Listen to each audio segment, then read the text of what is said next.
Servus und Habedere zu einer neuen Folge Viva la Movielusion Podcast, und ihr seid sicher überrascht, denn heute wird wieder mal unser Format bedient, nämlich Wer bist denn du? Das ja ziemlich spärlich bisher bedient worden ist. Das wollen wir jetzt nicht ändern und haben diesmal einen besonderen Gast eingeladen, nämlich nicht, was man sonst kennt, Regisseur oder dergleichen, sondern jemand, der sich um die Filmmusik kümmert, um genau zu sein, um den Score, den Patrick Huven, der sich verantwortlich zeichnet für den Score von Kai Bogatzkis Behemoth. Patrick, Servus und Habedere und schön, dass du da bist. Ja, guten Abend, ich freue mich sehr, dass es geklappt hat. Super Sache. Dankeschön. Super Sache. Und der Mike ist natürlich auch da, den darf ich nicht vergessen. Ja, genau. Servus und habe die Ehre beieinander. Bevor wir dann irgendwie loslegen, hier mit Fragen stellen und dergleichen, würde ich sagen, Patrick, vielleicht stellst du dir einfach mal kurz selber vor. Wer bist du? Was machst du? Und warum hast du es verdient, bei uns Gast zu sein? Ja, wie gesagt, ich bin Patrick Huven und ich bin hauptberuflich Filmkomponist. Heißt, ich schreibe die Musik für Filme.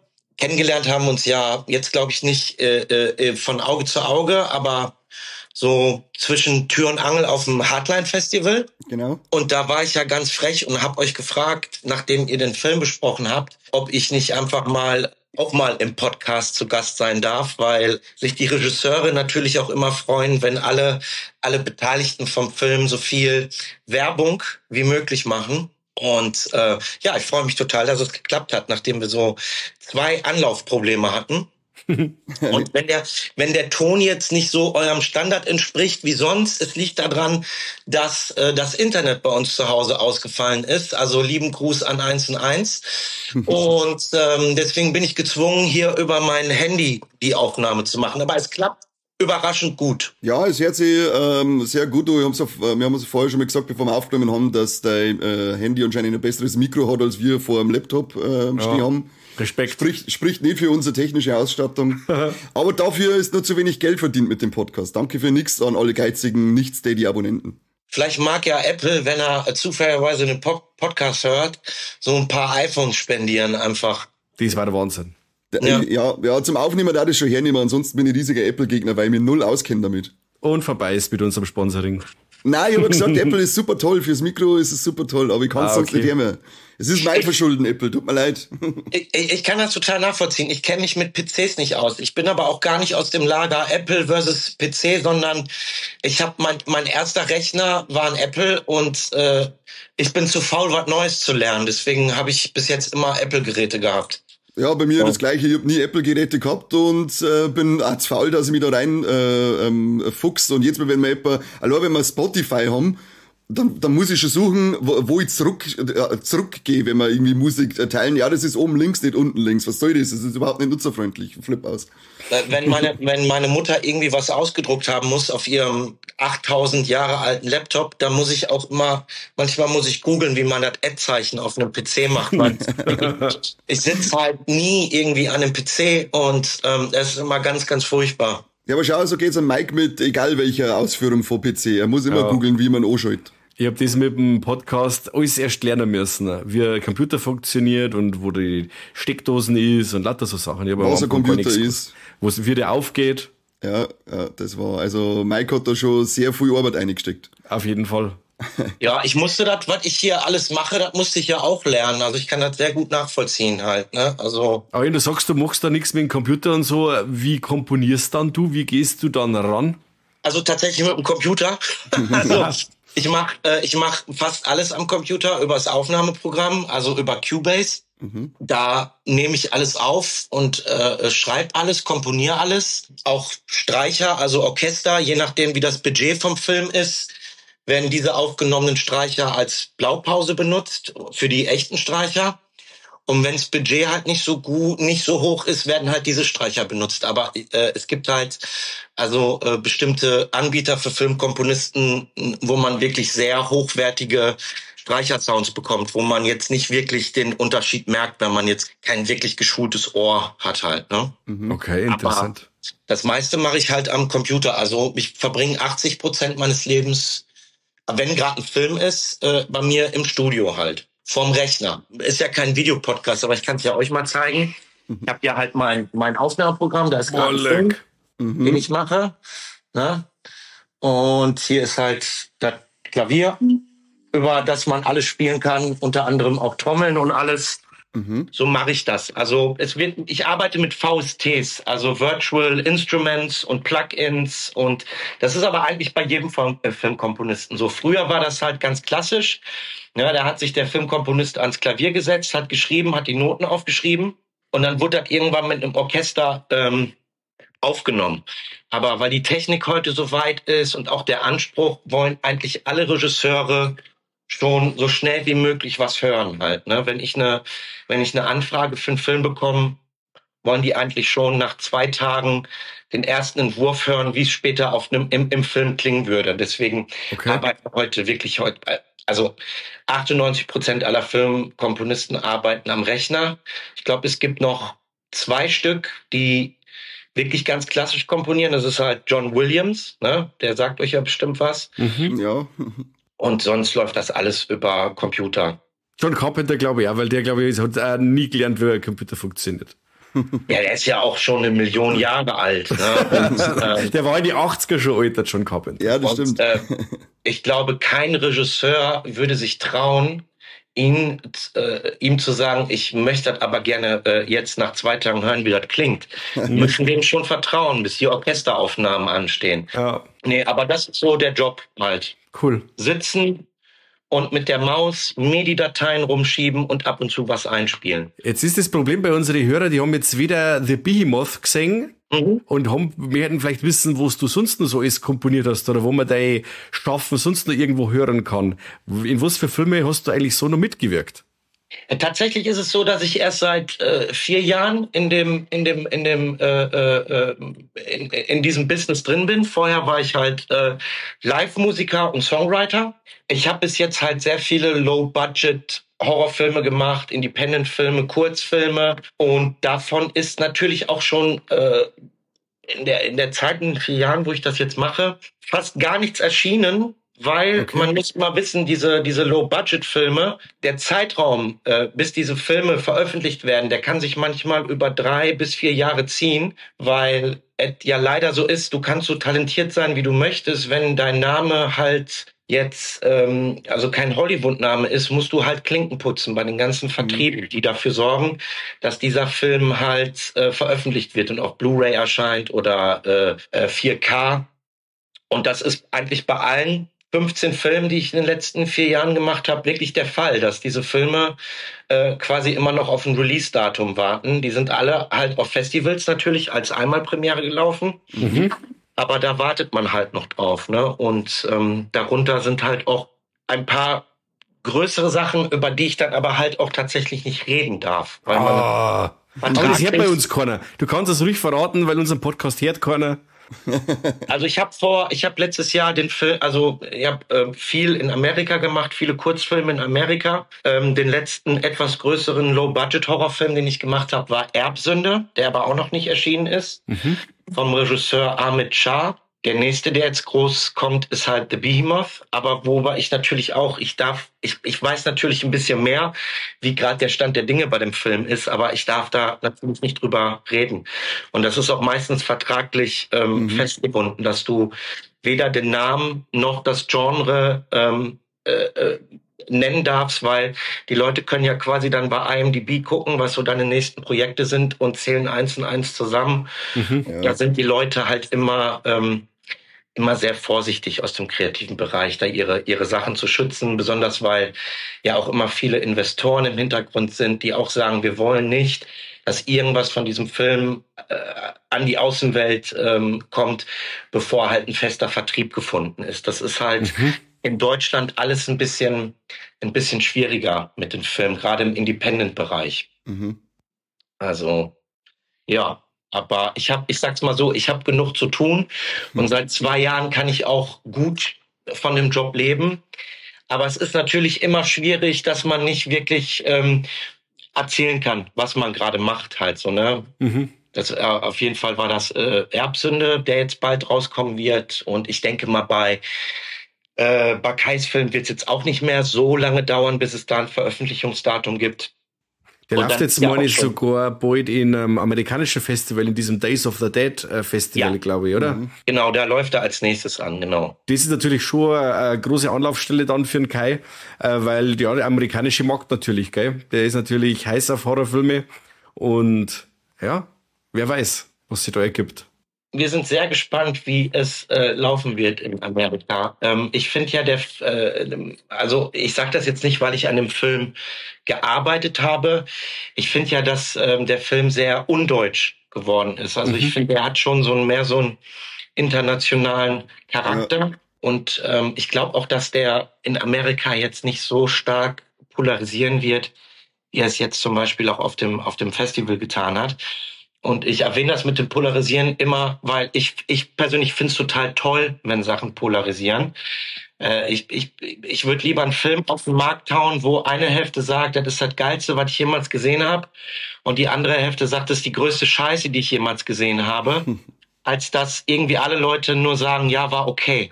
Weil das ist so Kunst. Ich finde immer, Kunst soll was in den Leuten auslösen. Und ob es jetzt positiv ist oder negativ, Hauptsache, es löst wirklich irgendwas bei den Leuten aus. Und das Schlimmste ist immer, wenn es gar nichts auslöst. Irgendwie so ein Nichts. Ja, Mittelmaß ist da relativ nichtssagend, dass man gar nicht wirklich weiß, wo soll er vielleicht ansetzen, um was auszulösen das nächste Mal. Ganz genau, ja. Wie bist du dann eigentlich vom Musiker zum Filmmusiker? Wie ist da der Weg gewesen, dass du sagst, du orientierst jetzt da komplett um und machst nur noch Mucke für Filme? Bei mir war es halt so, dass seitdem ich denken konnte, war für mich Musik immer Haupt- und Drehangelpunkt in meinem ganzen Leben, schon im jüngsten Leben. Also ich konnte mir nie was anderes vorstellen, als Musik zu machen.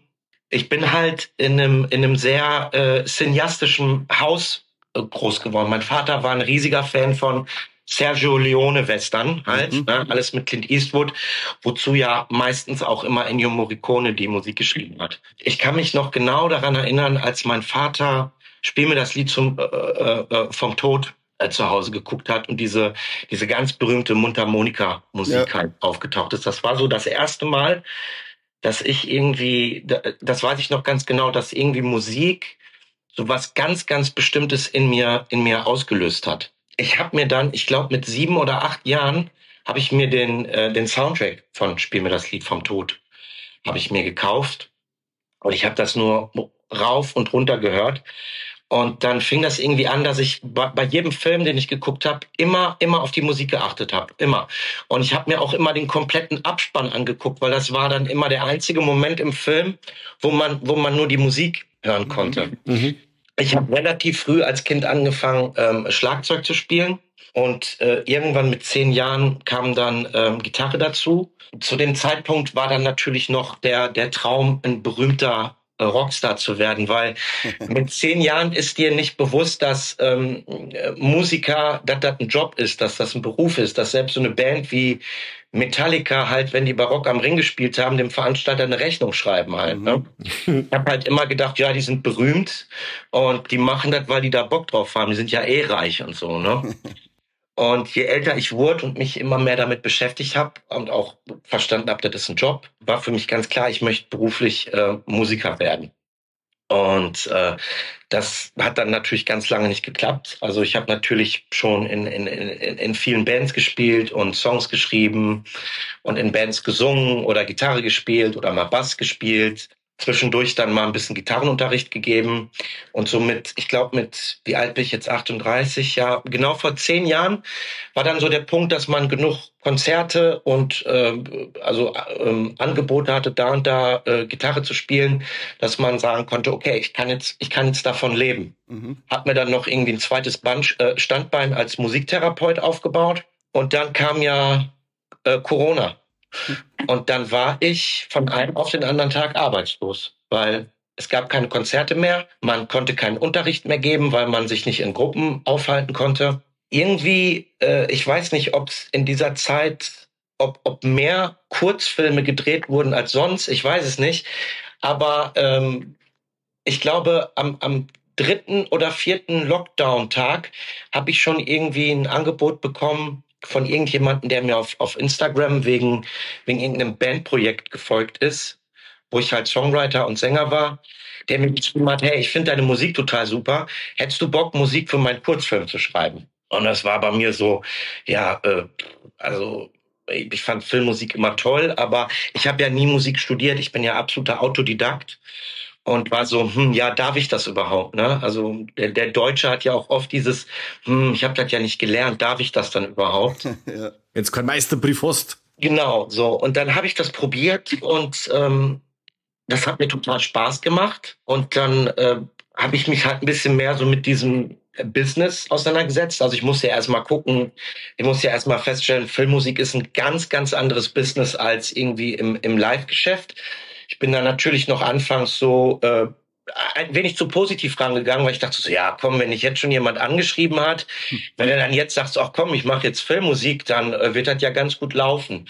So, das war aber überhaupt gar nicht so, weil das läuft ganz, ganz anders.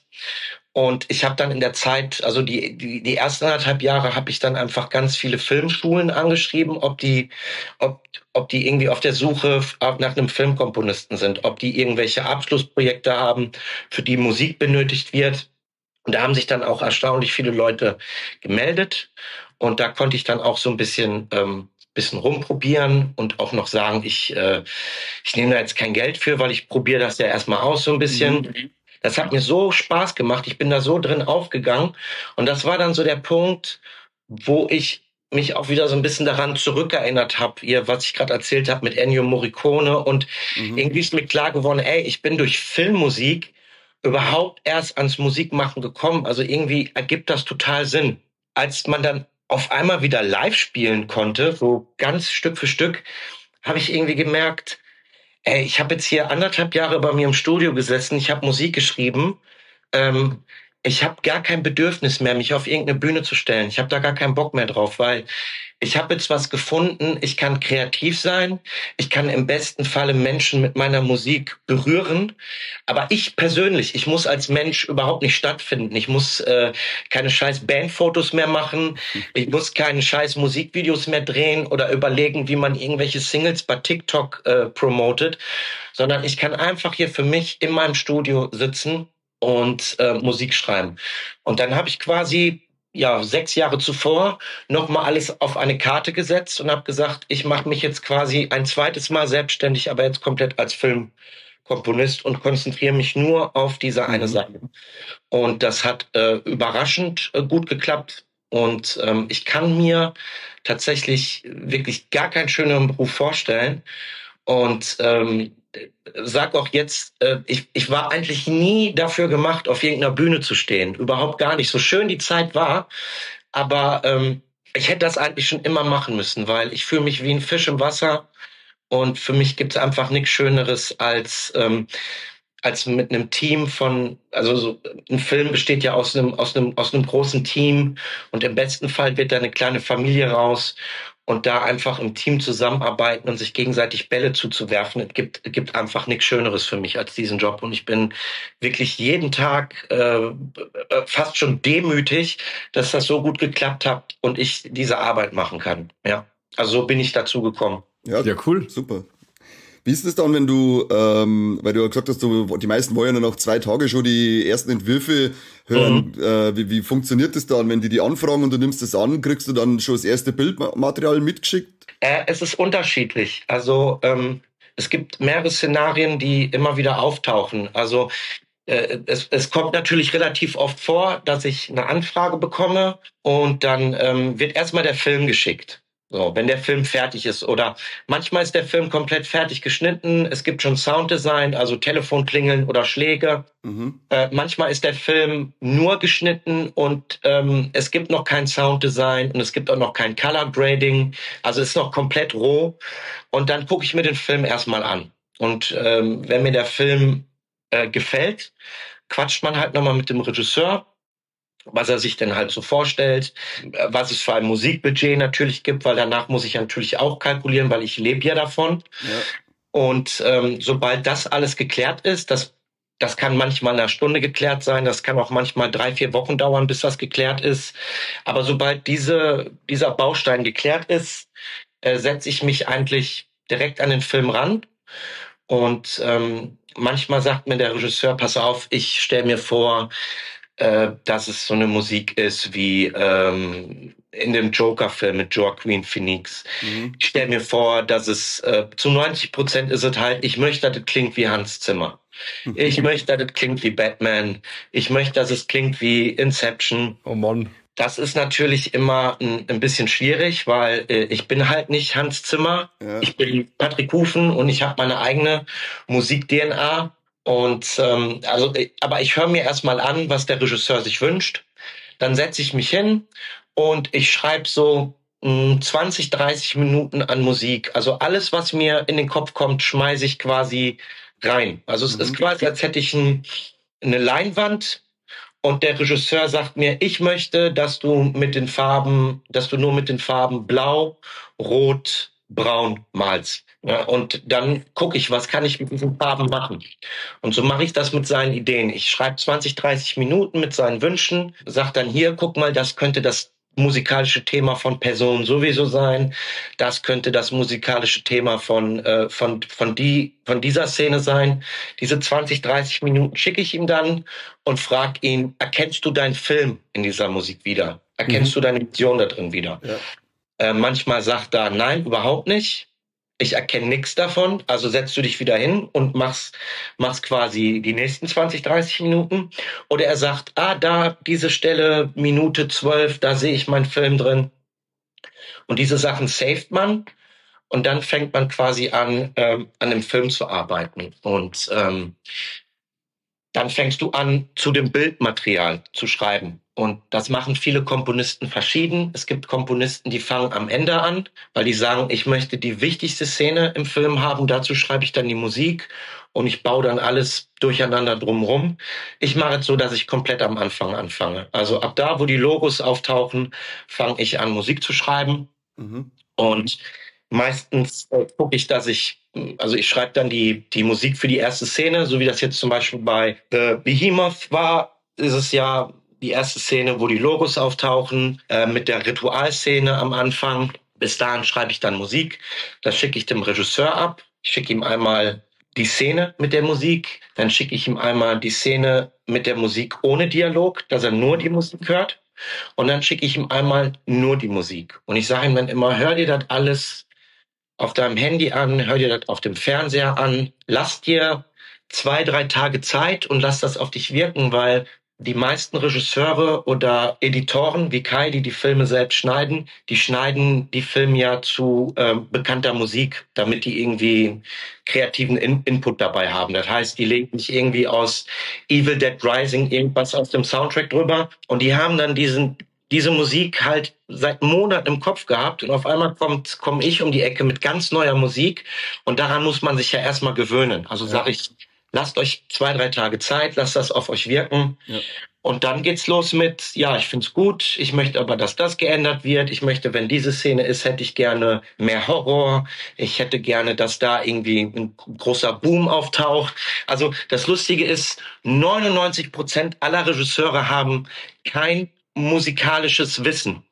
Das heißt, ich rede nie mit Regisseuren in Musikersprache. Ich rede nie mit, pass auf, die Szene ist jetzt ein Diss-Dur und ab Minute 5 geht's auf G-Moll und wir haben 4/4-Takt, sondern immer ist die Kommunikation so, die erste Szene ist Horror, dann wird's fett, dann kommt ein großer Wusch und dann kommt und da und dann kommt Bam und das ist so die Art und Weise, wie man miteinander spricht.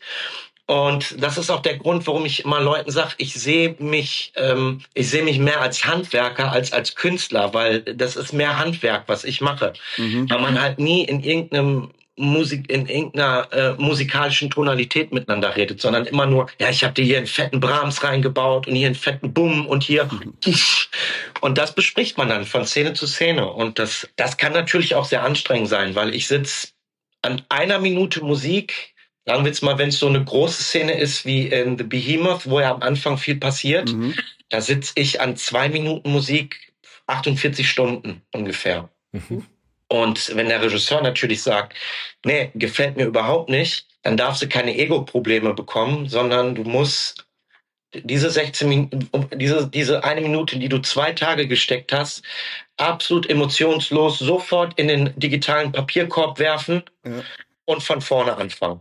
Und immer wieder, bis der Regisseur zufrieden ist. Manchmal ist er direkt zufrieden, manchmal brauchst du 10 Versionen. Und das ist eine Sache, die sich zu einem Songwriter natürlich total unterscheidet. Ein Songwriter schreibt in erster Linie für sich, versucht sich künstlerisch auszudrücken, und ein Filmkomponist ist am Ende des Tages ein Dienstleister. Der Filmkomponist ist dafür da, die Vision, die Wünsche vom Regisseur zu verstehen und diese umzusetzen. Es geht nicht darum, zu zeigen, was du als Musiker Geiles kannst in einem Film, sondern deine Aufgabe ist es, dass die Musik im Film funktioniert, dass der in der Story halt funktioniert. Das ist, glaube ich, auch eine Sache, für die man halt gemacht sein muss, dass man sagt, okay, das ist jetzt auch kein persönlicher Angriff, wenn der Regisseur sagt, gefällt mir nicht. Das heißt jetzt nicht, dass ich ein scheiß Komponist bin, sondern es ist halt wie ein Maler, den du nach Hause bestellst und plötzlich sagen die Leute, mir gefällt die Farbe aber nicht. Deswegen bist du kein beschissener Maler, aber ihnen gefällt die Farbe nicht. Also fängst du halt nochmal von vorne an. Ja, so sehe ich meinen Job halt. Mehr so als Dienstleister, als Handwerk. Okay.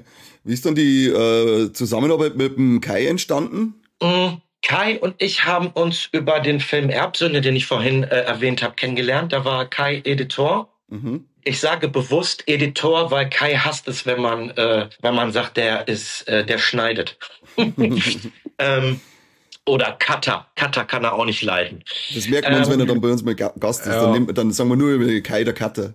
Genau, der Editor. Der war Editor bei dem Horrorfilm, und irgendwann hat mich Kai angefragt, ob ich den Trailer, für den ersten Trailer von The Behemoth die Musik schreiben kann. Also es gibt Trailer, von denen die Außenwelt halt nie was erfährt. Diese Trailer sind einfach nur für Leute, die auf Cannes oder auf der Berlinale rumlaufen, die man versucht ins Boot zu bekommen. Also hat man quasi so einen Vortrailer, um die quasi zu überzeugen, mit in dieses Projekt einzusteigen. Und dafür hatte ich die Musik geschrieben.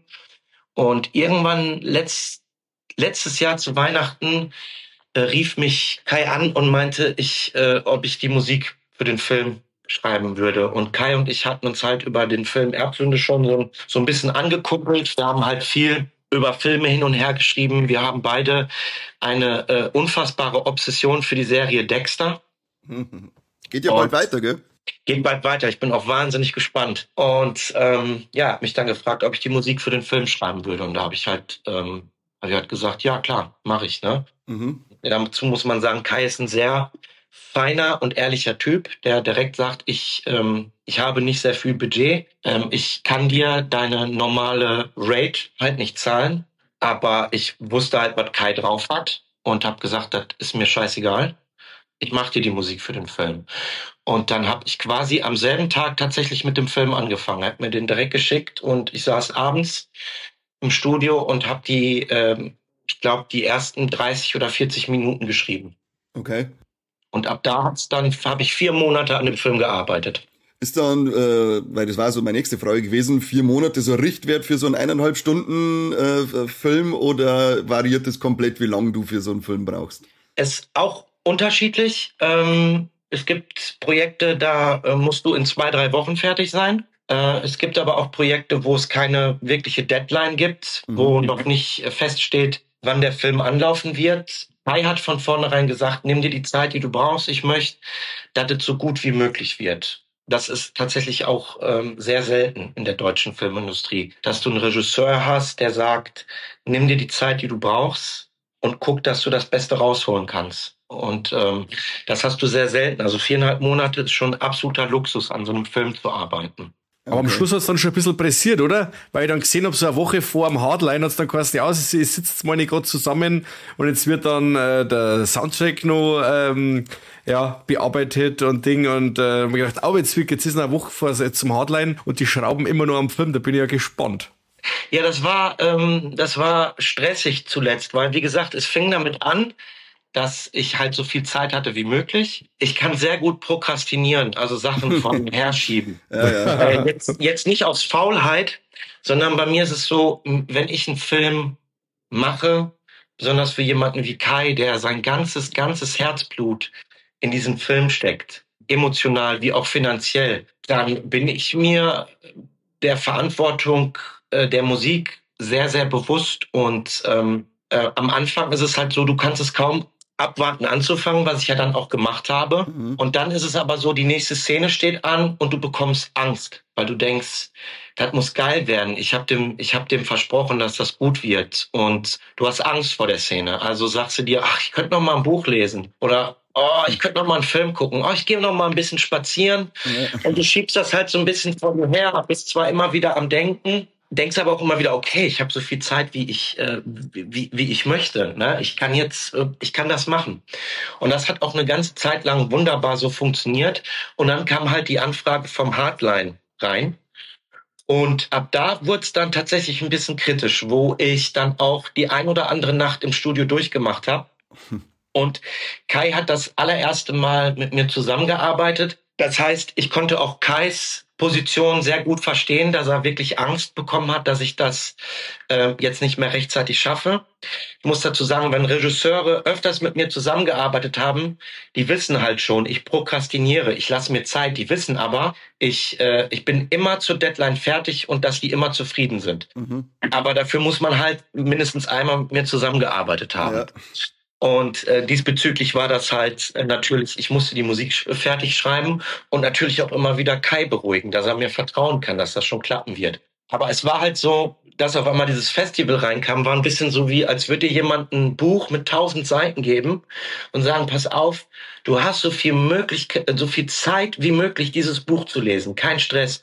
Und das machst du und du liest dir jede Seite genau durch, weil du willst das Buch wirklich lesen, du möchtest alles verstehen, also liest du jede Seite 3-4 Mal und du bist auf einmal auf Seite 300 und auf einmal heißt, pass auf, du musst das Buch jetzt doch in 2 Wochen fertig gelesen haben. Und auf einmal musst du ganz schnell lesen, aber trotzdem ganz effektiv. Und so war das halt mit dem Film. Das hat aber tatsächlich dann im Endeffekt noch gut geklappt. Als ich dann fertig war, ging es dann mit dem Sounddesign los, weil der Sounddesigner auch erst ab dem Moment Zeit hatte und der musste sich dann auch die ein oder andere Nacht um die Ohren schlagen. Und ich weiß noch ganz genau, wie Kai, Tarek, der Sounddesigner, Tim Heinrich, der Mixing-Ingenieur und ich glaube, 3 Tage vor der Deadline fürs Hochladen auf dem Server vom Hardline wirklich alle mit 2 Tage keinen Schlaf mehr im Studio saßen und den Film finalisiert haben, ne? Mhm. Und ja, das war schon sehr anstrengend, aber es ist eigentlich bei fast jedem Film. Also gegen Ende ist es immer so, dass es sehr stressig wird, weil auch wenn viele Filmemacher nicht drüber reden, 90% aller Filme, auch die großen Filme, werden einen Tag vor Kinopremiere fertig. Also es gibt den ein oder anderen Hollywood-Film, der irgendwie 3 Stunden bevor der im Kino angelaufen ist, wo der Filmkomponist noch 2 Minuten schreiben musste. Das gibt's alles. Also so kommen dann die Effekte von den Marvel-Filmen zustande, oder? Ja, genau. Fertig. Ja. Aber sau geil, das hat sich auf jeden Fall voll rentiert, weil der Soundtrack, der war wirklich beeindruckend. Und das ist so eins von den ersten Sachen, die man von dem Film wahrgenommen hat. Und da habe ich mir schon gedacht, boah, leck, das ist was Großes. Und das hat sich dann weiter so entwickelt, auch der Vorspann dann und so, das war echt super stark. Und eins von den großen Highlights von dem Film. Also mein Respekt und den Druck hast du auf alle Fälle braucht, das war schon gut so. Dankeschön. Freut mich wirklich sehr von Herzen. Dankeschön. Das hört man immer wieder gerne. Also freut man sich jedes Mal drüber. Ich war auch wirklich zufrieden mit dem Endresultat. Normalerweise ist halt immer, dass du dann da sitzt und denkst, ach, hätte ich mal dies gemacht und hätte ich mal das gemacht. Aber im Endeffekt bin ich sehr zufrieden. Aber ich muss auch sagen, dass die Zusammenarbeit mit dem Kai einfach der Hammer war, weil Kai wirklich wusste, was er will. Nur Kai ist halt kein Musiker, also war es relativ schwierig für Kai, das auszudrücken, was er haben musste. Und das hat eine Zeit lang gedauert, bis wir das gegenseitig rausgefunden haben. Und da sind auch manchmal unsere Sturköpfe ordentlich aneinander gerasselt. Aber das gehört auch dazu. Ich finde immer, man muss sich auch mit dem Regisseur wirklich übelst streiten können, Sonst ist das einfach keine wirkliche Kunst, die man da macht, wenn beide Seiten nicht zeigen, wie wichtig einem das Endresultat ist. Mhm. Und das hat wunderbar funktioniert. Und ich freue mich total, dass ich jetzt auch bei Kais nächsten Film am Start bin. Also ich glaube, dass sich da auch wirklich eine Kollaboration für die Zukunft entwickelt hat, weil wir beide sehr gut zusammenarbeiten. Cool, das wollte ich nämlich noch fragen, ob du bei dem Obscure auch deine Hände drin hast. Aber das hast du jetzt quasi schon beantwortet. Sehr cool. Und ja, da bin ich gespannt. Hast du quasi vor dem Film ja schon was gesehen, oder? Ich war bei den Dreharbeiten tatsächlich einen Tag da. Okay. Und bin in eine Komparsenrolle notfalls geschlüpft, weil jemand krank wurde. Das heißt, ich tauche auch auf am Anfang, man wird mich aber nicht erkennen. Ich darf natürlich nicht sagen, warum man mich nicht erkennen wird. Ja. Ich darf auch nichts, also Kai hat mich, ich habe Kai, als wir ausgemacht haben, dass wir eine Podcast-Folge machen, habe ich ihm direkt geschrieben, ob es irgendwas gibt, was er nicht möchte, über das ich rede halt so. Ne? Das kläre ich einfach immer gerne vor mit Regisseuren ab. Und er hat gesagt, du erzähl alles ruhig über The Behemoth, aber bitte erzähl nichts Großartiges von Obscure. Mhm. Das mache ich natürlich auch. Ich kann jetzt nichts zur Handlung vom Film sagen, außer natürlich, dass es wieder ein Horrorfilm ist. Ich kann aber sagen, dass die Musik komplett anders sein wird als bei The Behemoth. So viel kann ich schon mal sagen. Und sie wird wahrscheinlich gut werden, oder die Musik? Das überlasse ich natürlich den Zuschauern und auch Kai am Ende. Ich kann nur sagen, dass ich immer versuche, mein Allerbestes zu geben. Aber eventuell habe ich ja auch schon angefangen. Man weiß es nicht. Aber jetzt müssen wir auf alle Fälle dann demnächst einen Kai einladen und dann kitzelt man die Infos so raus. Dann haben wir es aus erster Hand. Aber der Obscure wird in Deutschland dann gedreht, oder? Der ist schon fertig, oder? Der ist schon gedreht. Komplett schon abgedreht. Okay. Er ist schon fertig. Es wird gut, sagen wir es mal so. Es wird anders, aber es wird sehr gut. Das neugierig. Sehr schön. Da bin ich neugierig gewesen. Jetzt einmal wahrscheinlich, ohne dass wir Zahlen nennen und so, aber du hast ja schon gesagt, man kann es von dem Job leben. Wie würden für alle unsere Hörer, die jetzt in Filmmusik einsteigen wollen, wie würden da ungefähr abgerechnet? Kriegst du pro Film oder kriegst du pro Dauer? Oder wie rechnest du sowas ab? Auch unterschiedlich. Also es ist halt so, dass ich schon meinen festen Preis habe, dass ich irgendwie sage, ich bekomme pro geschriebener Minute diesen Betrag. Das addiert man dann natürlich, wie viel Filmmusik gewünscht wird. Aber dann musst du natürlich auch immer gucken, wie viel Budget hat so ein Film, weil Budget heißt ja nicht eine Zahl für alles, sondern das Budget bedeutet, es gibt für jeden Teil eine bestimmte Geldsumme. Für die Kamera gibt es diesen Betrag, fürs Make-up gibt es diesen Betrag und für die Musik gibt es diesen Betrag. Und manchmal ist es halt so, dass die Arbeit zwischen dem Filmkomponist und dem Regisseur oder dem Produzenten, dass das nicht zustande kommt, weil der Arbeitsaufwand gegengerechnet zu dem, was man bekommen würde, einfach nicht passt.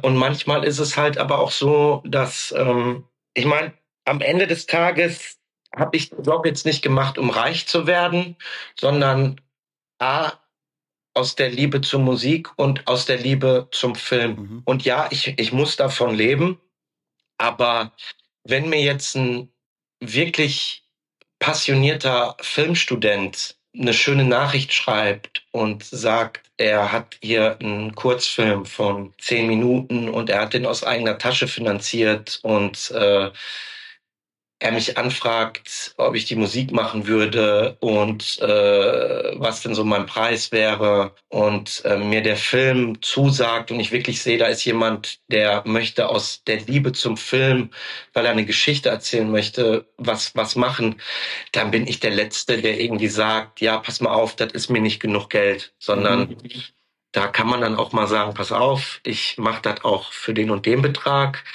Gib mir dann nur ein bisschen Zeit, wenn natürlich halt Sachen reinkommen, wo man finanziell ein bisschen besser aufgestellt ist, also High-Priority-Projekte, dann muss ich dein Projekt pausieren.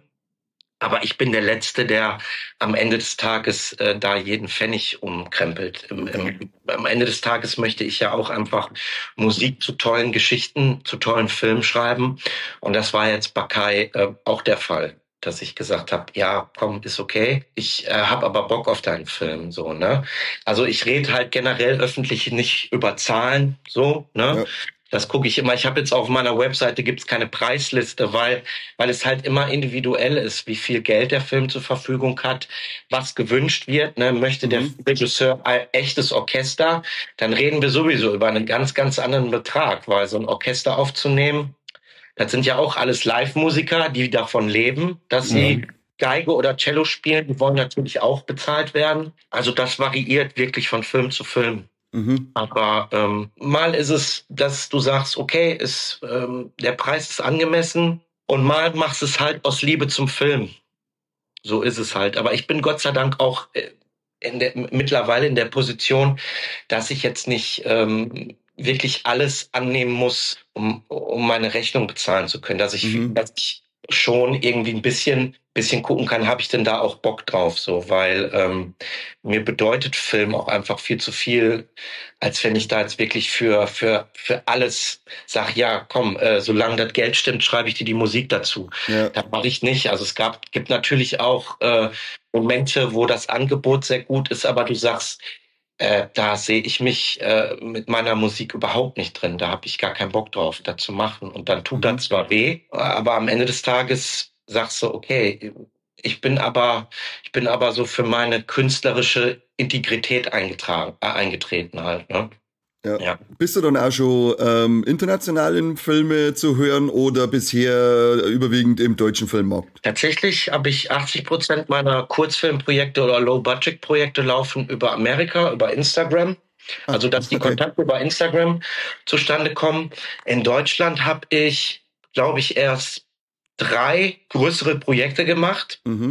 Es war unter anderem der Film Don't Mess Things Up, der auch fertig ist, aber es noch kein Release-Datum gibt. Der wird irgendwann in der ZDF-Mediathek oder ARD-Mediathek zu sehen sein. Erbsünde, The Behemoth, dann jetzt natürlich ja auch Obscure irgendwann und dann jetzt noch 5 bis 6 weitere Projekte, über die ich, so blöd das klingt, halt nicht reden darf, was es ist, aber die zum Beispiel auf dann später auf Streaming-Service wie Amazon Prime und so laufen werden halt. Überwiegend aber Horrorfilme und Dramafilme, die ich da machen werde. Also hätte ich eher fragen müssen, ob du dann national zu hören bist oder überwiegend nur international, so wie sich das anhört dann. Ja, also international klingt natürlich immer sehr, sehr groß, aber momentan ist es eigentlich viel mehr amerikanische Projekte. Also ich schreibe auch all meine Instagram-Posts auf Englisch, weil da die meisten Jobs halt herkommen. Ja, da ist bis jetzt eigentlich am meisten passiert und auch ganz viel, was halt noch in der Pipeline ist, ne? So. Mal gucken, was die Zukunft noch bringt, ne? Also es gibt auch ein paar Sachen, die gerade in der Schwebe sind, die dann auch offiziell übernächstes Jahr im Kino laufen würden. Aber auch das sind erst recht Sachen, wo ich tatsächlich wirklich gar keinen Namen nennen darf. Ne? Aber mir ist es auch eigentlich am Ende des Tages ist es mir egal, ob es auf Netflix läuft oder ob es im Kino läuft. Mir ist wichtig, dass die Schauspieler gut sind, dass der Film schön gefilmt ist, dass die Story Leute irgendwie abholt oder bewegt. Und ob das dann nachher auf YouTube zu sehen ist oder auf Netflix oder wo auch immer oder eine Kinopremiere hat, ist mir eigentlich egal. Also da habe ich keinerlei, da lege ich irgendwie keinen Wert prestigemäßig drauf. Ich möchte einfach nur Teil von schönen Filmen sein. Hört sich doch gut an. Okay, ja, absolut, ja. Jetzt muss ich jetzt abschließend jetzt einfach nur mal fragen bei dir, was für Komponist hat dich am meisten beeinflusst oder was für Filmmusik ist dein Liebste? Boah, das ist, welcher Filmkomponist hat mich am meisten beeinflusst? Ich glaube, es ist so eine Mischung aus Bands und Filmkomponisten eher. Also, wie gesagt, ich bin mit Ennio Morricone groß geworden. Ennio Morricone ist aber wiederum so ein Gott, zu sagen, der hat mich sehr beeinflusst, wird für mich irgendwie schon so klingen wie, ich klinge so wie Ennio Morricone, was nicht mal der Fall ist, weil dieser Mann einfach das ist kein menschliches Wesen, was der an Musik geschrieben hat. Ich würde sagen, sehr viel Danny Elfman, der auch die Musik zu allen Tim Burton-Filmen geschrieben hat, Batman. Also gerade Batman von 1989 mit Jack Nicholson habe ich als Kind rauf und runter gehört, heute noch. Christopher Young ist der Komponist von so Sachen wie Hellraiser. Fand ich immer großartig. Ja, selbstverständlich Hans Zimmer. Ich glaube, da kann sich kein Filmkomponist von freimachen, dass man sagt, Hans Zimmer hat mich sehr beeinflusst. Einer meiner absoluten Lieblings-Soundtracks ist tatsächlich Hannibal, die Fortsetzung von Das Schweigen der Lämmer. Da wissen die wenigsten Leute, dass Hans Zimmer die Musik dafür geschrieben hat. Das ist so ein geiler Soundtrack, so eine geile Filmmusik, die so gar nicht nach dem Hans Zimmer von heute klingt, sondern wirklich viel mit Cellos, viel mit Kinderchor. Das ist somit einer meiner absoluten Lieblings-Soundtracks. Ja, dann gibt's Thomas Newman, der die Musik zu American Beauty, The Green Mile gemacht hat. Aber das sind so viele bei mir. Ich kann da eigentlich gar keinen festen Komponisten nennen. Ja, und dann ist halt dieser Mix zwischen den Bands, mit denen ich groß geworden bin. Ne? Ich bin großer Fan von The Cure, großer Fan von Nine Inch Nails. Das mischt sich alles irgendwie bei mir zusammen. Und ich habe ja auch das große Glück, dass ich will jetzt nicht sagen, dass ich Multi-Instrumentalist bin. Also ich spiele mehrere Instrumente. Ich spiele jetzt keins davon wie ein absolut studierter Profi, aber ich kann jedes Instrument so ein bisschen spielen, um das für meine Arbeit zu benutzen. Das heißt, da ich lange Gitarre gespielt habe, kann ich halt auch Bandeinflüsse und so in Filmmusik mit einbauen. Weil ich sage, ich habe jetzt Bock, da irgendwie eine E-Gitarre reinzubauen oder einen verzerrten Bass oder da wäre ein Schlagzeug irgendwie ganz cool drin. Also da mischt sich, glaube ich, diese Liebe zur Filmmusik wieder mit dieser Liebe zur handgemachten Rockmusik oder Industrial halt, so wie Nine Inch Nails. Ja. Das hört sich doch gut an. Ja. Das ist, aber ich habe mir schon gedacht, wenn man so tief drin ist in der ganzen Materie, kann man nicht sagen, das ist jetzt der Film und das ist jetzt der Komponist, sondern das ist ja so eine Mischung aus allem dann. Also ich werd immer viel auch gefragt, was ist denn so dein Lieblingsfilm? Und ich kann immer nur sagen, ich kann dir so 5 Stück nennen, aber ich kann mich nicht so auf einen Film einigen. Das geht einfach gar nicht so. Ich habe so drei Favoriten, die einfach immer da sind. Ja. Aber wirklich einen zu sagen, das geht bei mir einfach gar nicht. Bei mir immer stark stimmungsabhängig, welcher Film jetzt gerade vielleicht mein Lieblingsfilm ist. Dann habe ich mal wieder auf was anderes Bock und dann steht der ganz hoch oben. Das ist so bei meinen 3 Favoriten. Mal nach Stimmung steht der eine an erster Stelle oder an der 3. Stelle. Das wechselt sich bei mir eigentlich immer ab. Aber ich habe wirklich schon so 3, wo ich sage, das wird sich zu meinen Lebzeiten nicht ändern, dass die da verschwinden von den Top 3. Mich stresst es schon, wenn ich da bei Letterboxd meine 4 Lieblingsfilme aussuchen muss. Das stresst mich direkt. Weil da haben wieder Titel dabei, wo ich sage, verdammt, der ist aber auch so stark und Könnt ihr euch noch an die MySpace-Zeit erinnern, wo man das ja so auch eintragen musste, Lieblingsmusik und Lieblingsfilme? Ja. Und das sind so Sachen, da habe ich mich dann, da konnte ich nicht einfach so ausschauen, habe mich dann wie so ein FBI-Profiler, war das so, ich habe mich in so einen Raum mit so mehreren Bildern gesetzt und dann verbindest du das mit so roten Fäden und bedeckst da bei der Arbeit und so, ich kann sowas einfach nicht inflationär, weil mir das so wichtig ist. Ich glaube, das können wahrscheinlich auch Fußballfans irgendwie beantworten. Die könnten jetzt auch irgendwie nicht sagen, was war denn so dein Lieblingsspiel oder was auch immer. Die würden da, glaube ich, auch sehr in sich gehen. Und das ist bei mir mit Film und Musik so. Da muss ich jedes Mal so überlegen, stimmt denn jetzt meine Top-3-Liste noch? Da muss ich jetzt mal kurz überlegen und dann kann ich das erst beantworten. Da wird's direkt stressig. Ja, halt nicht total lächerlich, ne? Aber das sind so Sachen, die stressen mich halt, ja. Ja, verstehe ich voll. Da, wenn man mit Herzblut dabei ist, dann stresst das auch natürlich. Das ist genauso wie Sie lächerlich finden, das bei dem Thema Fußball, da ich auch nicht verstehe. Aber wenn man mit Herzblut dabei ist, dann ist es so. Habt ihr denn einen Lieblings-Soundtrack, wenn ich fragen darf? Ja, vom Fabio Frizzi, Die Geisterstadt der Zombies, The Beyond. Ja, der ist großartig. Den liebe ich über alles sehr. Und eben, wie du schon gesagt hast, Christopher Young, Hellraiser. Das ist ganz großes Kino. Das ist wirklich ganz, ganz großes Kino. Das ist auch wirklich einer meiner absoluten Lieblings-Horrorfilm-Soundtracks. Ja. Bei mir ist eher Herr der Ringe. Oh ja. Der Soundtrack zu Herr der Ringe ist für mich unglaublich. Habe ich tatsächlich gerade auch bei der Auflistung von Lieblingskomponisten vergessen. Howard Shore. Howard Shore, tatsächlich auch die Musik zu Das Schweigen der Lämmer geschrieben hat. Ah. Was der wirklich in meiner Top 3 ist von den Filmen Das Schweigen der Lämmer. Der geht immer, ja, der ist überragend gut. Immer. Ja, jetzt weiß ich nicht, Mike, hast du noch irgendeine Frage für Patrick? Oder? Ich glaube, wir haben es, ja.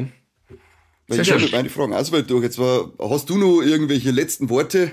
Ich möchte mich auf jeden Fall im Namen von Kai und auch dem ganzen Team für die lieben Worte, die ihr über The Behemoth verlauten haben lasst, bedanken. Das ist natürlich, jeder steckt sehr viel Liebe und Herzblut in so ein Projekt rein. Das freut einen einfach jedes Mal, wenn Leute, die Filmliebhaber sind, so wie ihr, denen sowas gefällt und auch artikulieren können, was ihnen gefällt und auch respektvoll artikulieren können, was ihnen nicht gefällt. Das hat man relativ selten. Und gerade so das Feedback von euch, das hat uns alle sehr, sehr, sehr gefreut. Das muss man wirklich sagen. Ich glaube, man denkt sich halt immer, wenn Leute sagen, ja, danke, das freut sich, die irgendwie Musik machen oder was auch immer, dass das für die so Standardantworten sind. Aber das ist nicht so. Egal wie oft du sowas schon gemacht hast, wenn Leute wirklich sagen, das gefällt mir, was ihr da gemacht habt, dann freut einen das einfach jedes Mal so, wie als ob man das zum allerersten Mal gehört hat. Und da möchte ich mich erstmal sehr für bedanken. Und auch dafür bedanken, ich finde, also seit dem Hardline Festival höre ich generell euren Podcast sehr gerne. Und da möchte ich mich auch nochmal von Herzen, von jedem Fan, Horrorfilm oder Filmliebling bedanken, dass ihr euch da die Mühe macht, euch da vorher zu informieren, euch die Arbeit macht und da so einen schönen liebevollen Podcast rausgibt. Also das wirklich.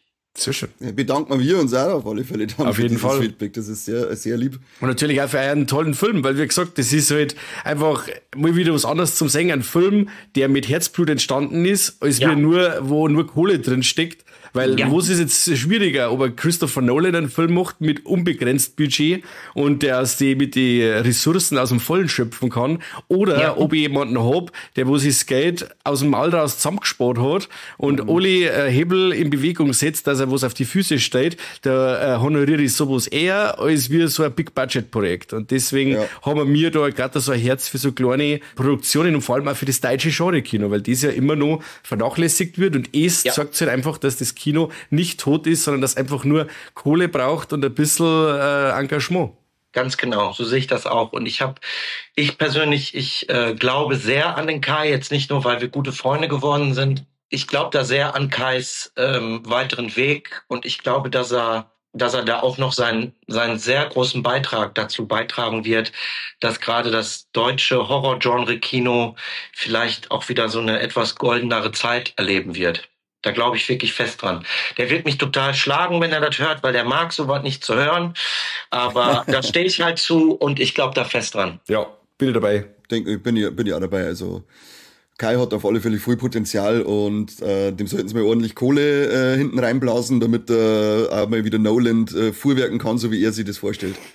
Und genug Ideen sind da. Ich weiß von der Filmidee von Kai, wie gesagt, ich darf überhaupt nichts erzählen, aber die Idee ist, als er mir davon erzählt hat, war das so für mich, okay, das könnte ein fucking Scream-Franchise sein. Oh. Ja, geil. Wir müssen beim Kai einladen, den müssen wir uns aus der Nase kitzeln, jetzt, das hilft nicht. Den Zapf. Ja, da würde ich mich sehr freuen, wenn der Kai jetzt demnächst eine Folge mit euch aufnimmt. Ja, definitiv. Das haben wir ihm schon im Hardline angedroht, dass er bei uns auf alle Fälle auch noch antanzen muss. Super. Auf jeden Fall. Okay, dann Patrick, sagen wir, voll geil, dass du dabei warst. Cool, mal da hinter die Kulissen bei der Filmmusik schauen zu können. Ja, war mega interessant. Dankeschön. Ja, vielen Dank, dass ihr mich ins Programm genommen habt. Sehr, sehr gern und ich bin echt gespannt auf deine nächsten Werke, wenn einmal die ganzen Filme rauskommen, die du mit musiziert hast. Und vor allem dann auf Obscure bin ich gespannt. Ja. Da bin ich auch wirklich sehr, sehr gespannt drauf. Wie gesagt, eventuell habe ich schon angefangen, eventuell auch noch nicht. Aber das wird auf jeden Fall sehr schön. Und ich hoffe, dass wir uns dann auch bei der Premiere wiedersehen. Unbedingt, ja. Also da müssen auf alle Fälle handgeschriebene Einladungen an uns verschickt werden, sagen wir mal. Ich glaube, das wird der Kai mit absoluter Freude machen. Limousine, roter Teppich, alles. Wo wir wieder beim Budget sind, oder? Ja, Mann. Den roten Teppich zahle ich. Der Film war gar nicht so teuer, aber die Leute vom Podcast abholen, das war das Teurigste. Das war irre. Ihr könnt ja den Teppich selbst mitbringen. Und ja, das mache ich auf alle Fälle.